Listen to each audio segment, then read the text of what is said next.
En el nombre de tu Hijo. Amén. Amén.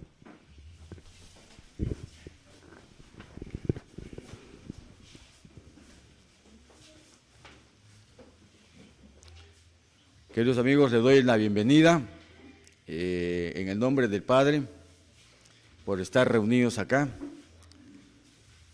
Y vamos a disfrutar de un tema que aun cuando nosotros le diéramos todo el tiempo para desarrollarlo, nunca acabaríamos. Así de que vamos a hacer un tema en el cual va a dejar muchas cosas para estudiar, pero las vamos a presentar de una manera sencilla y sobre todo que nos sirva para no estar engañados creyendo que somos salvos. El título del tema se llama Arrepentido, perdonado, pero totalmente perdido. ¿Será posible eso? ¿Será posible que seamos una nación de arrepentidos, de perdonados, pero totalmente perdidos? Vamos a ver qué dice la Escritura, porque si es así, ¿qué hemos estado olvidando acerca de lo que es la salvación? Recordemos que Jerusalén fue destruida siendo la niña de los ojos en el año 70, fue sitiada ¿por quién? Por Vespasiano, ¿sí o no? Y cuando se fue Vespasiano, ¿quién vino después? ¿Destruyó o no destruyó Jerusalén? Pero sí era la niña de los ojos. En el año 587, 586, antes del Mesías, Nabucodonosor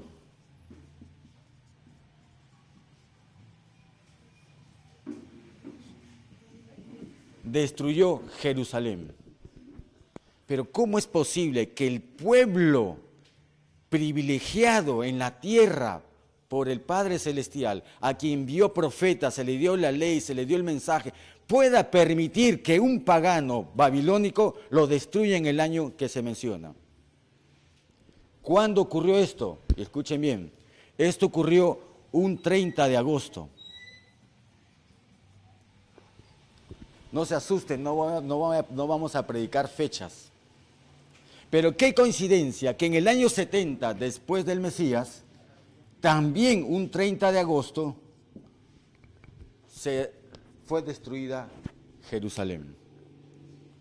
Pregunto, ¿la amonestación que hubo acá llegó de la noche a la mañana sin advertencia? ¿O fue advertida por Jeremías y los demás profetas que si el pueblo no se corregía, iba a venir ¿quién? Un rey poderoso y su destrucción? Pasaron los años, cerca de 600 años. El pueblo que se decía a sí mismo, pueblo de Dios, que no nos va a pasar nada, porque Él ha prometido que nos va a cuidar. Pero Él advirtió, y lo advirtió. Si este pueblo no aprende la lección, por más templo que tengan, por más organización privilegiada, por más prosperidad material que tengan, la destrucción va a venir. ¿Y vino o no vino? Y la destrucción vino. Pregunto, ¿habrá una tercera advertencia al pueblo que Jerusalén va a ser destruida? ¿Habrá una advertencia para el pueblo profeso llamado de Dios, entre comillas, que va a ser destruida? ¿O estamos repitiendo la misma historia de Israel que decíamos, Dios no va a permitir que nos toque nada o que la iglesia no caerá? ¿Qué dice la historia? ¿Dónde hay un mensaje de advertencia? ¿Dónde está esta advertencia?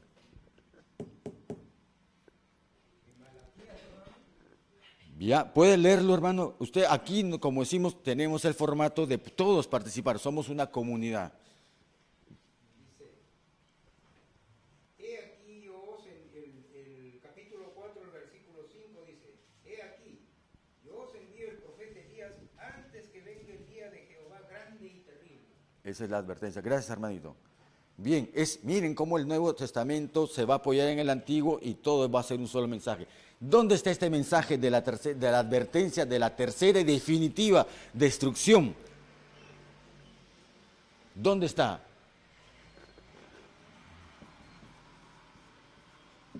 En el mensaje a la Odisea. El problema de la Odisea es la misma que tuvieron en el año 70 los judíos de aquel entonces. Y lo que tuvieron el problema en el año 70 los judíos de aquel entonces, también ellos lo tuvieron en esta primera destrucción de su templo de Jerusalén. ¿Por qué? Porque el mensaje de la Odisea es el mismo mensaje en distintos tiempos. ¿Qué dice el mensaje de la Odisea? ¿Lo pueden decir?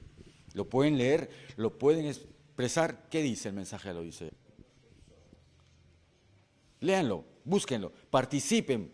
No dejen de que sea uno el que hable y emite, participen. Muy bien, léanlo por favor.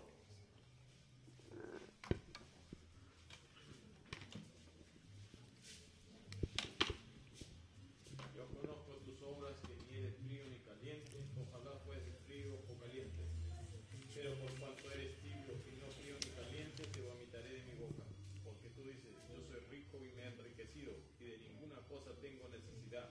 Y no sabes que tú eres un desventurado, miserable, pobre, ciego y desnudo. Por tanto, yo te aconsejo que de mí compres oro refinado en fuego, para que seas rico, y vestidura blanca para vestirte, que no se descubra la vergüenza de tu desnudez, y unge tus ojos con colirio para que veas.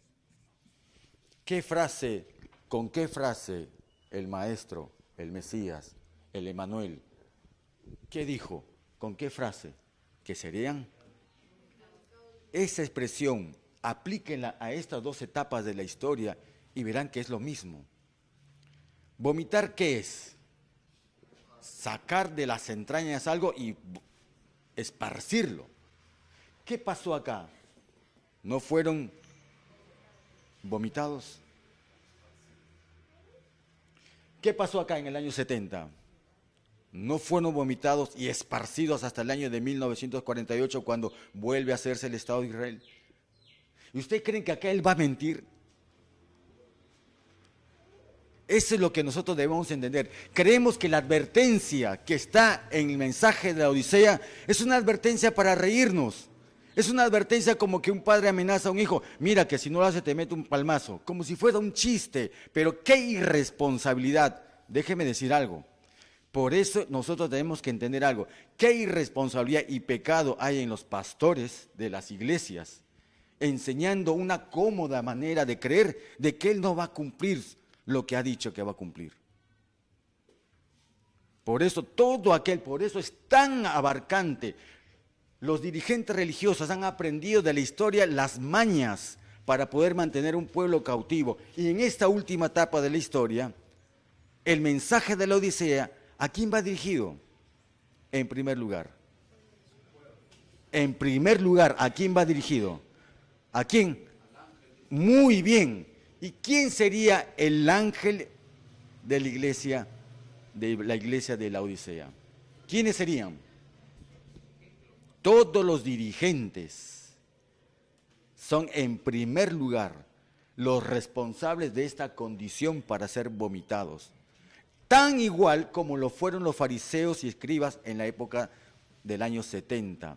Tan igual como fueron los dirigentes religiosos que por su culpa Nabucodonosor entró y destruyó el templo de Jerusalén. ¿Va a mentir el Mesías acá? Si ya ha demostrado que lo cumple. Siendo la niña de sus ojos este pueblo, él tuvo que hacer esto. ¿Pero por qué? La pregunta es, ¿por qué? Usted, voy a poner un ejemplo por acá para que ustedes me entiendan. Para que haya una manzana, una papaya, un fruto de un árbol, ¿qué tiene que haber habido primero? Muy bien. Supongamos que este sea la tierra, ¿no? Este sea la tierra. Y este sea el espacio superior. Una semilla. De la semilla, ¿qué tiene que hacer para que pueda ir creciendo una planta? Tiene que germinar.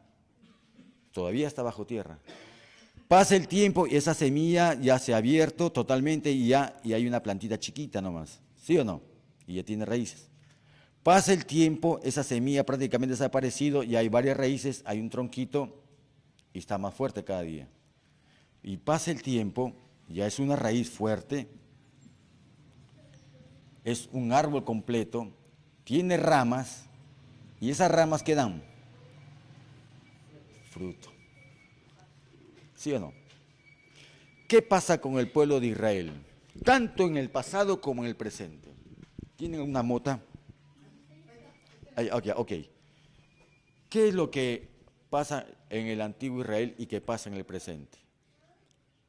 Nosotros nos fijamos en la parte superior de la planta, pero nosotros no nos fijamos en la parte que está debajo de la tierra. Hay un pastor muy popular que predica un ejemplo que lo vamos a tomar y lo vamos a analizar. ¿Qué ejemplo predica este ministro popular? Este ministro popular dice, si tú ves o eres una persona que está decepcionada en la vida y tiene problemas, y te vas al último piso de un edificio y te arrojas para suicidarte, tú mientras que estás cayendo te das cuenta que has hecho mal y te arrepientes, Cristo te va a salvar. Esas son sus palabras. Así que cuando mueras, no importa, ya habrás muerto por las consecuencias de tu decisión, pero al final cuando resucites te va, como estás perdonado, te va a salvar. ¿Han escuchado ese ejemplo? ¿Han escuchado ese ejemplo?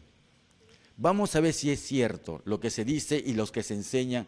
Por eso yo le pido, con mucho realmente sinceridad y afecto, que si algún ministro o pastor está escuchando este mensaje, examine lo que está hablando, porque está a su propia vida siendo responsable de la sangre de cuántas personas. Qué terrible es llamarse maestro o permitirse que le digan un nombre que ni siquiera la Biblia dice que hay que mencionar con un nombre así, porque inclusive la Biblia dice, ¿por qué tenemos que llamar padre si solamente hay un solo padre? Y también cuando se le llamó maestro al Mesías, ¿qué dijo? ¿Y por qué nosotros entre nosotros podemos llamarnos, tú tienes un título tal, como si eso fuera escritural? Esa es una de las cosas que comentamos simplemente. Vamos a analizar, para entender este tema, vamos a ver si hemos entendido el tema del santuario.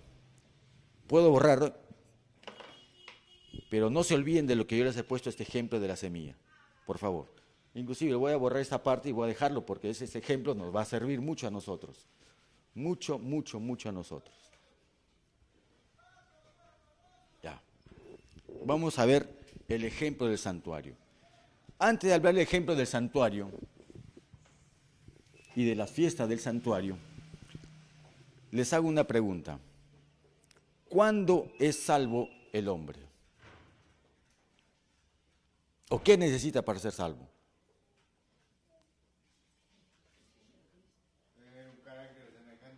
Ya, buena respuesta. ¿Qué más?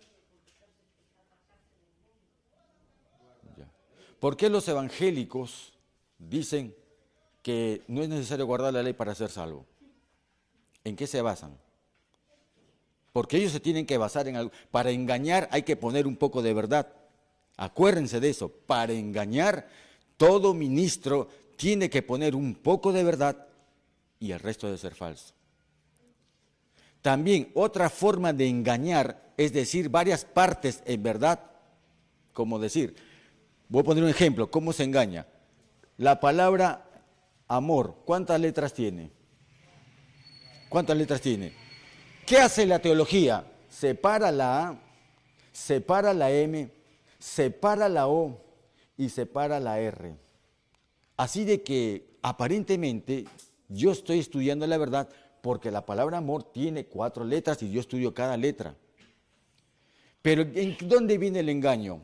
De la astucia que tienen ellos. Que en el momento de yo reconstituir nuevamente esta palabra, empiezo colocándola así. Y el creyente en la iglesia, en la institución, en esos formatos que ellos llevan, dice, pero no estaba la R. ¿Y ustedes qué dicen? Sí, está la R. No está la O. ¿Está la O arriba o no? Sí, está la O. ¿Está la M? Está la A. ¿Dónde te he engañado? Sí está en todas las partes que dice la Biblia. En otras palabras, te estoy mostrando versículos bíblicos, pero que cuando te las enseñan de una manera, en vez de leer esta palabra, te están haciendo entender esta otra cosa. ¿Dónde está el problema acá? ¿Dónde está? La distorsión. Bien, en el orden. En el orden, hermanos. La sutileza del teólogo está en que la verdad la parte y la reordena, diciéndote los mismos textos bíblicos. ¿Cómo se recompone un rompecabezas? ¿Cuál es el sentido común para armar un rompecabezas?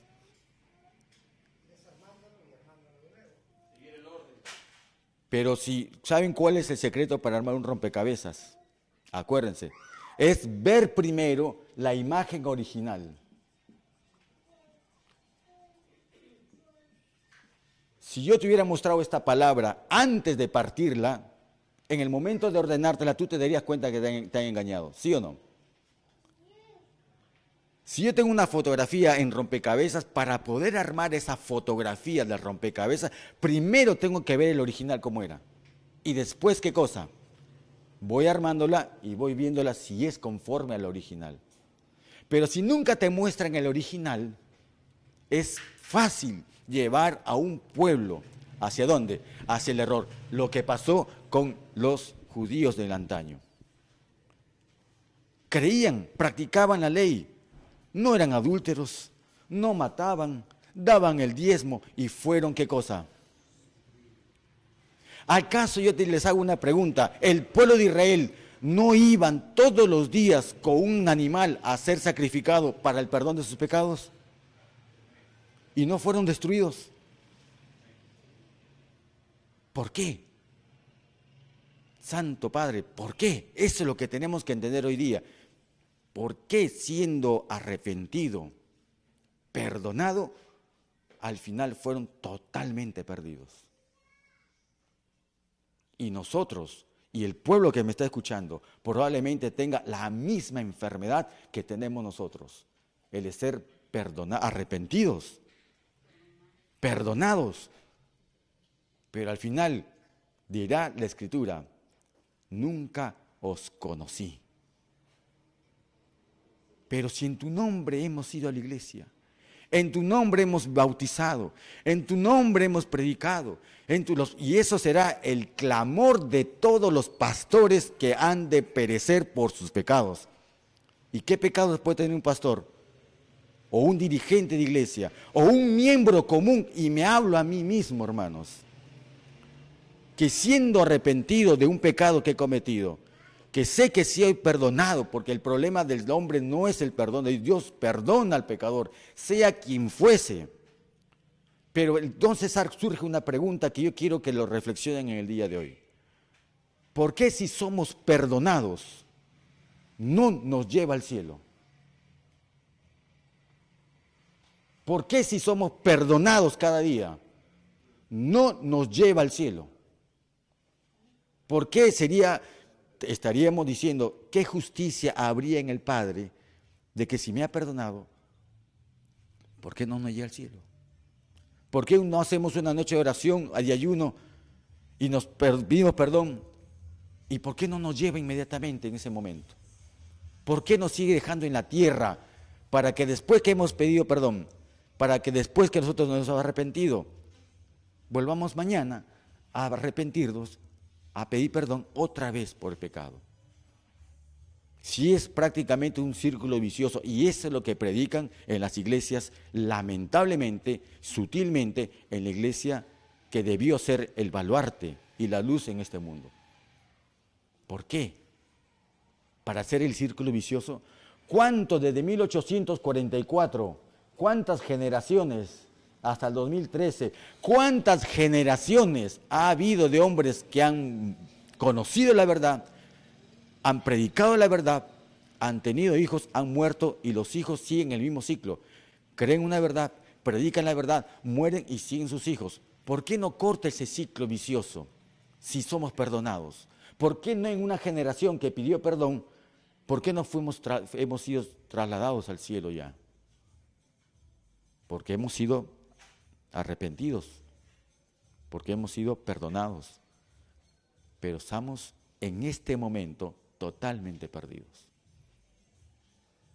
Vamos a ver lo del santuario y ahí vamos a entender este fenómeno tan común en la iglesia que se siente el profeso pueblo de Dios. ¿Estamos entendiendo hasta acá? ¿Estamos entendiendo nuestro problema? Bien, ¿qué hace el santuario su primera fiesta? ¿Cómo se llama el santuario? Este es el inicio y este vamos a poner que es el fin. Y antes de seguir continuando, les quiero hacer una pregunta. ¿Qué es la salvación? Nosotros tenemos mucho tiempo como cristianos. Y cuando hago una pregunta tan sencilla y a veces nos deja pensando y no tenemos seguridad de decir en qué consiste la salvación, es motivo de decir cuánto real estamos de desarrollo espiritual. ¿Qué es la salvación? Díganlo en sus palabras, no teme equivocarse, estamos aprendiendo, esto no es un juicio, esto es simplemente una amonestación que todos debemos de participar. Porque yo, como les he dicho, yo mismo estoy aprendiendo de esto de lo que estábamos hablando el día de hoy. Cristo es la salvación, muy bien. Cristo es la salvación. La salvación es la vida eterna. La salvación es la vida eterna, muy bien. Ya, ¿qué más? Muy bien, un regalo inmerecido después del pecado. Les hago una pregunta sobre la palabra regalo, que vale la pena reflexionar. Muchos dicen que Dios nos ha regalado el cuerpo. ¿Qué es un regalo? Una dádiva. ¿Es el cuerpo un regalo para nosotros? ¿Es el cuerpo un regalo para nosotros? ¿O algo que se nos ha dado en... Muy bien, tiene la idea. Nosotros decimos que es un regalo. No, realmente el cuerpo y los dones que tenemos es un encargo. Es un encargo. Entonces, igual el talento y las cosas que hay en la Escritura son encargo que tenemos para ver qué hacemos con eso. Muy bien, nosotros no somos dueños de este cuerpo para tratarlo como querramos. Es un préstamo que tiene un fin. Y ahorita vamos a ver. Muchos piensan que la salvación es un regalo, como que ya lo recibí y es mío. No te importa a quien me lo dio, no le debe importar qué hago con mi regalo. Total, es un regalo. ¿Es así? Es así como muchos tratan el don del sacrificio del Hijo de Dios para nosotros, como un simple regalo que lo meto al bolsillo, que cuando quiero lo saco. Y ese cuando quiero, ¿qué significa? Que cuando peco lo uso para que me lave y me quite la culpabilidad. Y aquí vamos a ver dónde está nuestro problema. Muchos creen que para ser salvo basta decir, yo acepto a Jesús, a Cristo como mi Salvador personal. Y ya soy salvo. Muchos piensan que el ser bautizados es garantía de salvación. Muchos creen que guardar la ley es garantía de salvación. Y muchos creen también, y hay grupos extremos en la cual dicen también que guardar la reforma pro salud es un requisito para ser salvo también. Vamos a ver esos conceptos, si son ciertos o no. Así que veamos que en la fiesta del santuario, la primera fiesta, ¿cuál es? La Pascua. ¿No es cierto? Y antes de la última fiesta hay otra fiesta. La expiación, trompetas aquí, que es la primera, y la última, ¿cuál es? Cabañas. Una pregunta, el pueblo de Israel antiguamente, ¿en dónde era salvo? ¿En la Pascua o en la expiación? ¿Acá no recibía perdón? ¿Acá recibía perdón o no? Hermanos, la Pascua hay un sacrificio por el perdón de los pecados, ¿sí o no? Somos justificados acá. ¿Y hay garantía de salvación o no? Y acá, si había garantía de salvación, ¿por qué tendríamos que venir a otro perdón? Si todos los días ya había un sacrificio diario, y si es diario, si yo me baño diariamente, ¿por qué un día, el próximo día, si yo me baño todos los días, voy a estar otra vez a examinarme que esté tan sucio? ¿De qué me tiene que perdonar aquí en el día de la expiación si todos los días me perdona? Vamos por ahí. Muy bien. Acá, según en la Pascua, ¿qué cosa es? Es el perdón. Es el perdón, pero no el borramiento del pecado. El perdón significa que la justicia del Yahshua nos capacita y reconcilia con su Padre, pero no quita el registro del pecado. ¿Qué significa eso? Que cuando yo voy acá a la Pascua, yo transfiero mi pecado al Salvador. Lo transfiero, pero no lo borra. Transferir es perdonar, pero no borrar. ¿Y eso qué significa? Eso también vamos a explicarlo ahorita en el santuario. Es realmente, como le digo, el tiempo no va a alcanzar si nos quedáramos aún días tras días. Vamos a dejar algo para que quede el estudio para nosotros. Entender que podemos estar perdonados y al final estar totalmente perdidos. Pero hay que explicar, porque la salvación, escuchen bien lo que voy a decir, según el Espíritu de Profecía y según la Escritura, la salvación es un proceso condicional. No existe eso de que bautizado y perdonado, salvo. Vamos a poner un ejemplo acá de un perfecto perdón y salvación. Miren, perdón y salvación. El ejemplo perfecto para perdón y salvación es el ladrón en la cruz. El ladrón en la cruz. ¿Fue salvo el ladrón en la cruz? ¿Será salvo el ladrón en la cruz? Sí. Entonces, muchos teólogos, cuando enseñan la salvación a la gente, como este predicador que dice, tírate al vacío y que si estás en camino a morirte, tú te arrepientes, vas a ser salvo cuando caigas. No te preocupes, vas a morir, es cierto. Son las consecuencias lógicas de tus decisiones, pero vas a ser salvo. Todos ellos miran únicamente a este punto de la salvación, que es el inicio. Pero la salvación no es el inicio. La salvación es un proceso que inicia aquí y termina aquí. ¿Cuál es la diferencia del ladrón de la cruz con nosotros? ¿Por qué yo no puedo irme al ejemplo del ladrón en la cruz y decir que yo tengo fe en ti, al igual que el ladrón en la cruz, para que me salves? Porque a él lo salvaste, y si a él lo salvas de esa manera, también me tienes que salvar a mí de esa manera. ¿Qué diferencia hay entre el ladrón de la cruz y todos nosotros? ¿Acaso no tenía fe el pecador, el penitente, cuando cada día iba al sacrificio diario de un animal para el perdón de sus pecados? ¿Y por qué al final fue destruido? Como hemos visto en el caso de Jerusalén. No podía haber sentencia de muerte si no hay juicio. El mundo antediluviano fue destruido, ¿por qué? ¿Porque era simplemente malo o porque ya hubo un juicio para ellos? Hubo un inicio, hubo un fin, hubo un juicio, que es el día de la expiación, y dijeron, liquidados. ¿Vamos entendiendo esta parte? ¿Qué diferencia hay entre el ladrón de la cruz y nosotros? Y cualquier cristiano que esté escuchando en esta mañana, o este tema, o en cualquier lugar del mundo, pero que la Escritura lo dice. Por eso le digo una cosa, recuerden lo que yo le digo, los teólogos cogen los versículos, los fraccionan y los reordenan mal. Este teólogo que dice y que enseña a miles y tal vez tiene un alcance de millones, está sembrando el peor error para que toda esa gente que le cree se vaya a la perdición eterna, tal como fue prometida a la iglesia de la Odisea.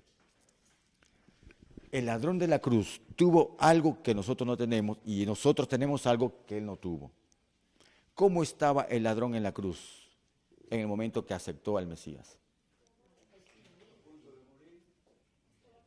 Totalmente atado a una cruz con la muerte a puertas. Le pregunto, ¿usted está atado a una cruz y sin tiempo? ¿Dónde está ese versículo que nos dice qué diferencia tenemos entre el ladrón en la cruz, que no lo podemos aplicar para nosotros, hermanos? Se lo digo con toda la categoría de la verdad. Y por eso yo le digo, usted estudie lo que vamos a exponer el día de hoy. ¿Qué no tuvo el ladrón en la cruz que nosotros sí tenemos? Y somos juzgados, escuchen bien, somos juzgados por esta cualidad que no tuvo él. Lean Eclesiastés. Busquen el libro de Eclesiastés, capítulo 9, verso 11. Todos damos testimonio, pero el testimonio no salva. Estamos hablando de salvación, hermano, no estamos hablando de buenas obras. Estamos hablando de salvación. Cualquiera de nosotros puede dar un testimonio, dar buenas obras, predicar, pero no es salvación. ¿Qué tuvo o mejor dicho, qué tenemos nosotros que el ladrón de la cruz no tuvo y que por eso nosotros tenemos que llegar a este punto, juzgados por ese punto? Léanlo. Eclesiastés 9:11, léanlo. ¿Quién lo quiere leer? Por favor, hermano.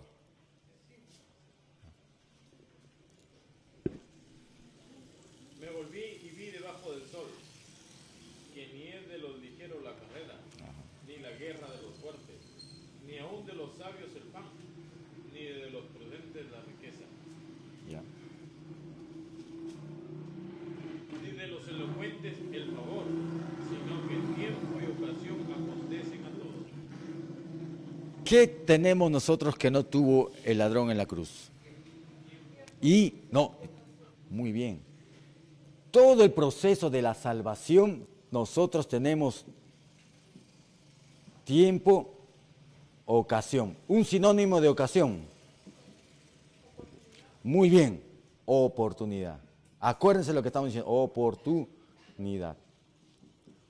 El ladrón de la cruz, cuando murió y fue salvo, fue un caso excepcional de una salvación donde no tenía lo que todos los hombres tenemos hoy día. ¿Qué cosa?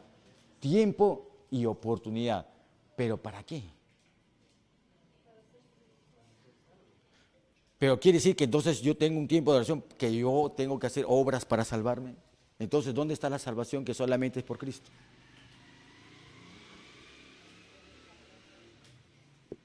Tiempo y ocasión, ¿para qué? La Odisea, ¿cuál es el pecado de la Odisea? Volvamos a leerlo. El problema de la Odisea es este, hermano.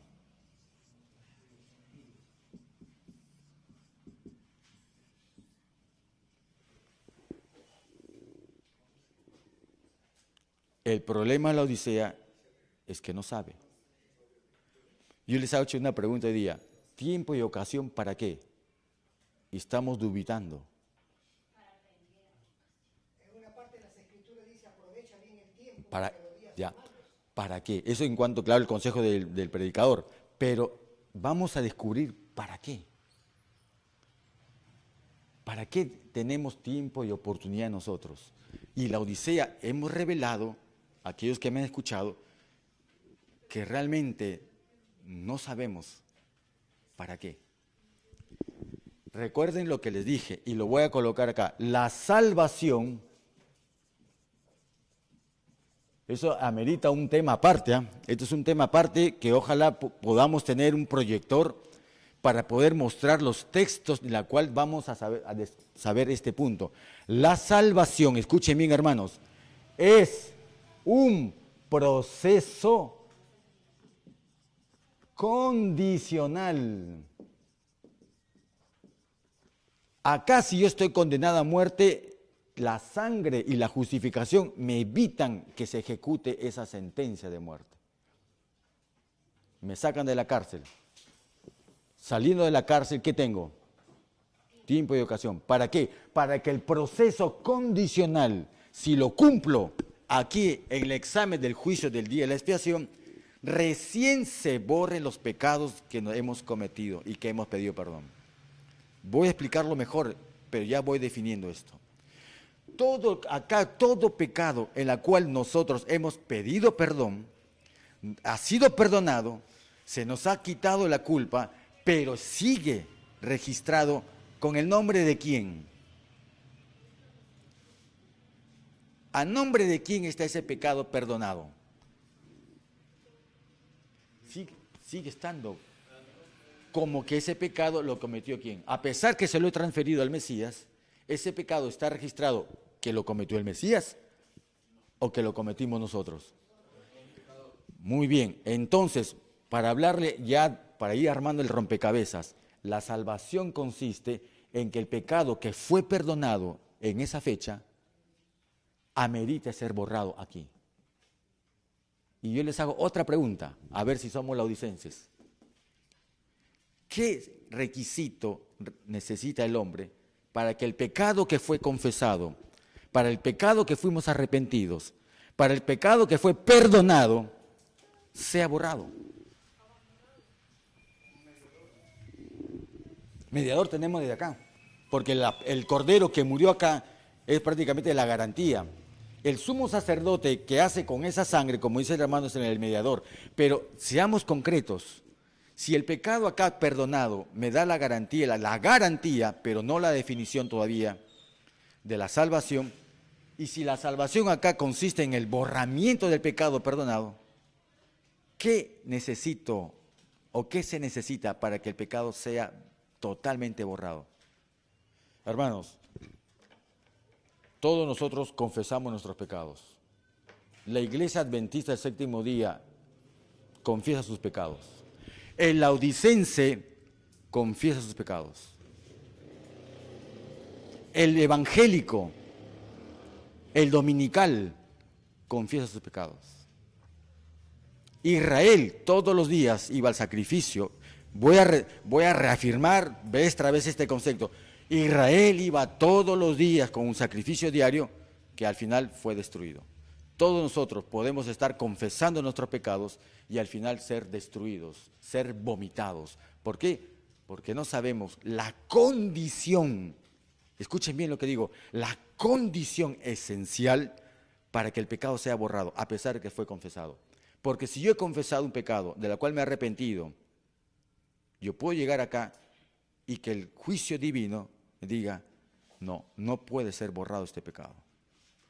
Así que si un pecado está en el registro que no va a ser borrado, ¿seremos salvos o estaremos perdidos? ¿Y qué significa abandonar el pecado? Es buena pregunta y que nos vamos a... ¿Y qué significa abandonar el pecado? Simplemente no hacerlo. Recuerden ustedes que les puse el ejemplo que puse este ejemplo. Todos nosotros, la justicia de la Pascua es en este nivel. Todos nosotros, aquí a este nivel, va la Pascua, va el perdón y va la justificación. A este nivel, a este nivel. Este nivel es el nivel de ¿qué? El nivel de las obras. Aquí es donde dice que el pecado es transgresión de la ley. ¿Sí o no?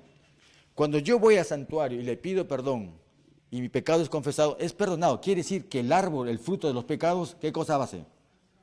Son borrados. Son borrados. Y todos los días que me sale un pecado, un adulterio, una mentira, un robo, una estafa, sale una plantita inmediatamente, confieso al Padre Celestial porque hay garantía para eso. ¿Qué hace? Perdonado. Muy bien. Esta es la obra de la Pascua. Pero, muy bien, pero cuando venga el día de la expiación, lo que va a examinar el ojo divino es lo que está acá. Está la semilla, tienes la raíz. Recuerden esta palabra, tiempo y ocasión. ¿Qué necesitó esta semilla para hacerse un árbol y botar los frutos? Muy bien, muy bien. ¿Qué pasa si yo todos los días agarro un jardín, le quito la mala hierba, le paso el rastrillo y vuelve a aparecer la mala hierba? Muy bien, el juicio del día de la expiación no va a ver solamente que estos pecados han sido perdonados. Lo que se va a ver en el juicio y que nosotros tenemos que ver ese examen es que si nosotros conservamos, ¿qué cosa? La raíz del mal. ¿Y cuál es esa raíz del mal? Esos son frutos ya. ¿Qué trajimos al nacer? Vamos muy bien, vamos a desarrollar esa idea. ¿Qué trajimos al nacer? Muy mal. Porque ese es un concepto católico. Ahora vamos a explicar bien. ¿Qué tenemos nosotros?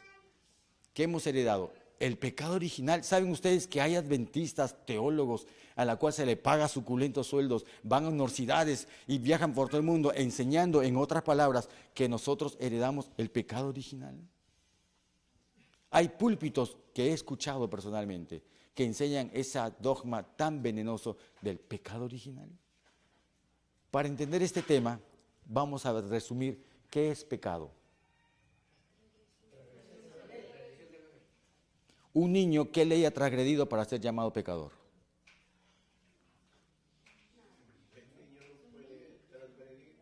¿Podemos decir que el niño es pecador?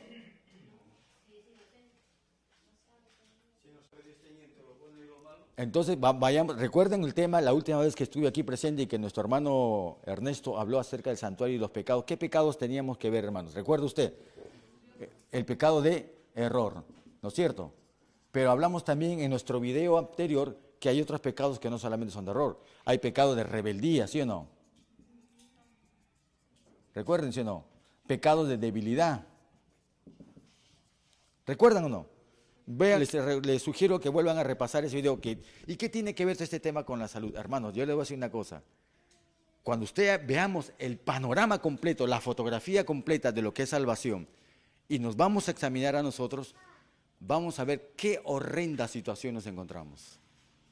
Así de que si yo vengo y hablo solamente del régimen pro salud y que estas cosas que por aquí y por allá, estoy faltando a un principio. ¿A qué principio que hemos hablado? El evangelio o es completo o no lo es.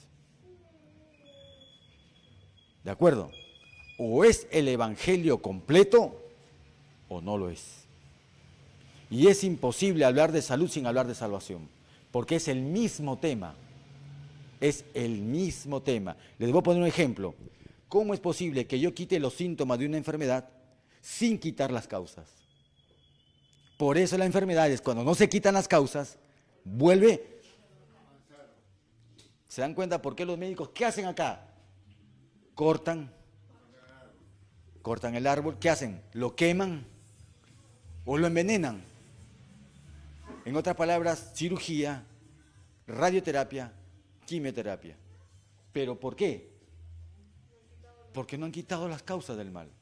Algo tan sencillo de entender que la Escritura nos lo está mostrando, que este realmente es la raíz del entendimiento de lo que es la salud verdadera. Hay una salud, yo le voy a explicar algo, querido, así haciendo un paréntesis nomás, como que nos vamos relajando para este tema que pienso que tiene que despertar al pueblo. Si este tema que estamos hablando no hace un revivimiento en nosotros y no fomenta un revivimiento colectivo, estamos considerados en aquellos que van a ser vomitados. ¿Por qué? Porque no sabe. La salud puede decirse que es moral, podrá haber salud moral, y si hay salud moral, puede haber salud inmoral.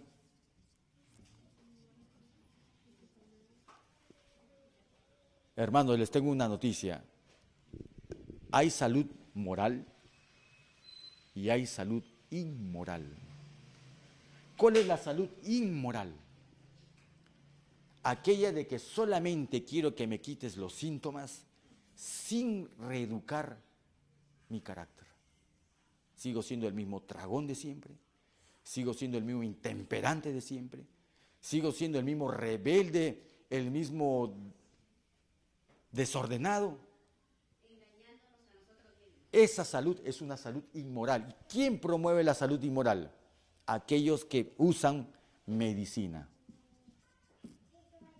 Aquellos que usan remedios. La salud inmoral es pecado. La salud que yo voy porque saco un síntoma y no quito las causas es una ofensa terrible. Es una salud inmoral. A la par que yo voy tratando los síntomas como el dolor y demás otras cosas, nosotros tenemos que educar al paciente, al enfermo, de que tiene que ver la raíz de su enfermedad. Porque mientras que no quite la raíz, esta semillita, con cuestión de tiempo y dándole oportunidad, ¿qué va a hacer? Va nuevamente a brotar y se hace lo que se conoce como enfermedades incurables. Y al final, un hombre que ha sido terco en su vida va a tener que enfrentar las consecuencias ante el creador de esa parte de su vida. ¿Me entendimos? ¿Se dan cuenta cómo esto se aplica a todo? No puedo hablar simplemente de salud, sino hablo de la salvación. La enfermedad del laudicense es justamente que solamente quita los síntomas. La enfermedad del laudicense es que no quiere ver pecados de adulterio o robo en su iglesia, no. Pero ¿cuál es el pecado de la Odisea? Y aquí lo vamos a ir descubriendo. Y aquí prácticamente está dicho, pero hay que explicarlo mejor.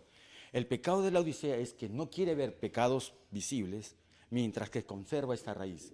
¿Esta raíz dónde está y cómo se llama? ¿Quieren leerlo? Génesis 3:15. Esa es la raíz que tenemos que nosotros... Esto es lo que nos va a probar en el juicio, si esto se ha cumplido o no en nuestra vida. Léanlo. ¿Qué dice Génesis 3:15? Y pondré enemistad entre ti y la mujer, y entre tu simiente y la simiente suya. Esta te herirá en la cabeza, y tú le herirás en el calcañar. Muy bien, hermano. Aquí tenemos nosotros el tema del perdón. Pero ¿por qué aquí en Apocalipsis dice la Escritura que al que venciere, ¿sí o no? Al que venciere. Entonces aquí vamos a entender vencer. Y muchos sinceros, no voy a dudar de la sinceridad, pero sí sospechosamente me preocupa algo. Todo el mundo le gusta predicar para ganar almas y para que den diezmos, para que se enriquezcan en templos egipcios y pirámides. Les enseñan que para ser salvos hay que aceptar solamente el sacrificio expiatorio de nuestro Mesías en la cruz. Y yo les hago una pregunta a esos ministros, a esos pastores. Una pregunta para el miembro de iglesia, que si quiere atar su salvación a un hombre, no lo dice la Escritura. Pero si eres un creyente que tiene fe y quiere ser salvo, tú y tu casa, escucha esta palabra. ¿Por qué si acá menciona en el inicio del santuario que el perdón es necesario, por qué acá en la última parte nos dice Apocalipsis el que venciere? Y la pregunta es, ¿vencer en qué? ¿Y ustedes lo saben? Ahora viene la pregunta para todos nosotros y que me la hice a mí mismo. ¿Estoy capacitado para yo entender vencer en qué? Y si no lo sé, ¿cómo puedo decir que estoy predicando el verdadero evangelio? ¿Cómo podemos nosotros atribuirnos que predicamos el mensaje de los tres ángeles cuando como laodicenses no sabemos que la condición del perdón y de vencer deben de cumplirse en nuestra vida?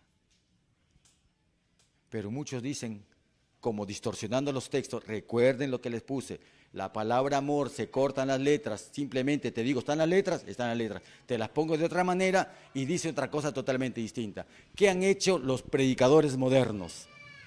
Que la salvación solamente es perdón. Confiesa al Señor Jesús con tu boca y serás salvo tú y tu casa. Lo escucho siempre que paso por las iglesias evangélicas. Pero nunca les gusta predicar esta palabra. ¿Por qué? No, esos son obras, dice. Esos son obras. Y ningún ser humano será salvo por las obras de la ley. ¿Cierto o no cierto? ¿O es mentira? Es verdad. ¿Pero en qué orden? Orden significa, ¿qué significa el orden? Voy a poner un ejemplo. 1, 2, 3, 4, 5. Si yo hablo del punto 3, tengo que entender que hay, ¿qué cosa? Antes del 3, ¿qué hay? Y que después del 3, ¿qué viene?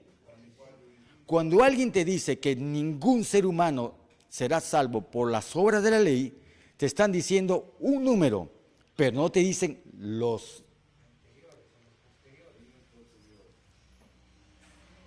La salvación o es entender todo o no hemos entendido nada. Por eso la Odisea no sabe que tiene necesidad. ¿De qué?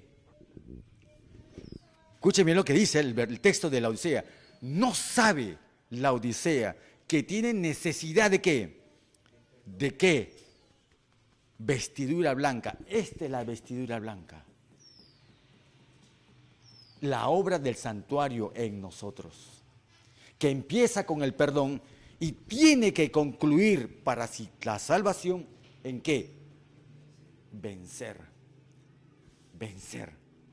Pero vamos a ver en qué consiste ese vencer. Hasta aquí, ¿hemos entendido? ¿Tienen alguna pregunta, algún aporte, algún comentario? ¿Podemos continuar? Podemos continuar. Bien. Génesis 3:15, ¿qué dice? Volvamos a leerlo. Muy bien, vamos a poner acá. Lamentablemente no tengo un plumón de otro color, pero voy a ponerlo acá. Enemistad. Enemistad. ¿Enemistad de quién? Muy bien, la promesa divina es que debe de colocar en el hombre una enemistad ¿con quién?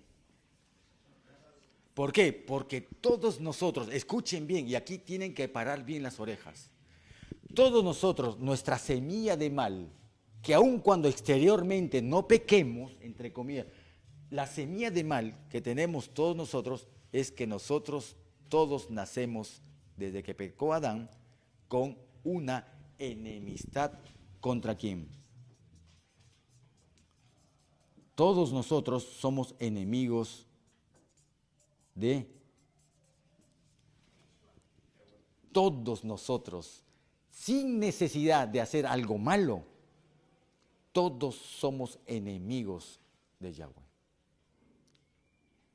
Así que cuando ustedes van a una calle o a predicar, pero si yo no soy malo, yo soy buena gente, soy buen vecino, tengo mi carrera, trabajo, sencillamente no hago mal a nadie, soy un buen predicador, soy pastor de iglesia, tengo mis miembros. Todos nosotros, cristiano o no cristiano, todos tenemos, desde que nacemos, la enemistad contra Yahweh.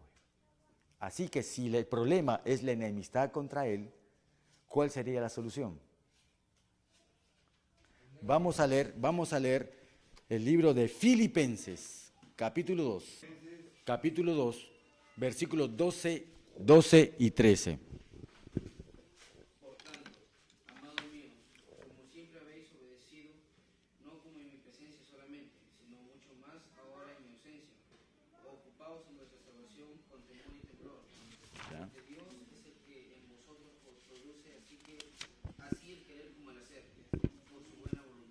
Bien, vamos a leer Romanos, juntamente, escuchen bien la secuencia de los versículos. Después de Génesis 3:15, vamos a leer Romanos 8:7. Me adelanté de texto del Filipenses. Romanos 8:7. Y después de Romanos 8:7, vamos a leer el capítulo 3:23 del mismo Romanos. A ver, ¿quién lee Romanos 8:7?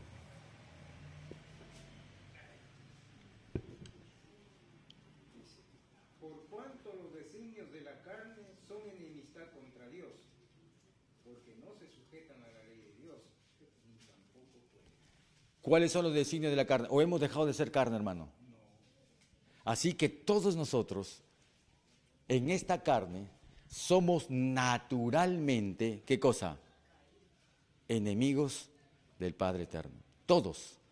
Siendo buenos, ¿por qué creen que los judíos, impecables en el sacerdocio, ellos tenían qué cosa?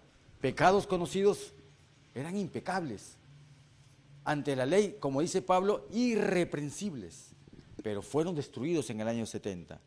Porque lo que el Señor va a examinar a su pueblo, no solamente van a ser los pecados que hemos cometido, sino qué cosa, si en nosotros se nos ha prometido y cumplido la promesa de Génesis 3:15, que dice Génesis 3:15, he aquí, yo pondré enemistad.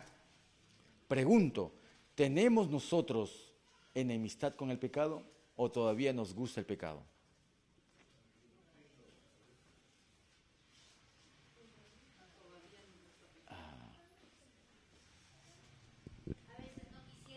Muy bien, y entonces, ¿cuál es la solución? La pregunta es, ¿y cuál es la solución?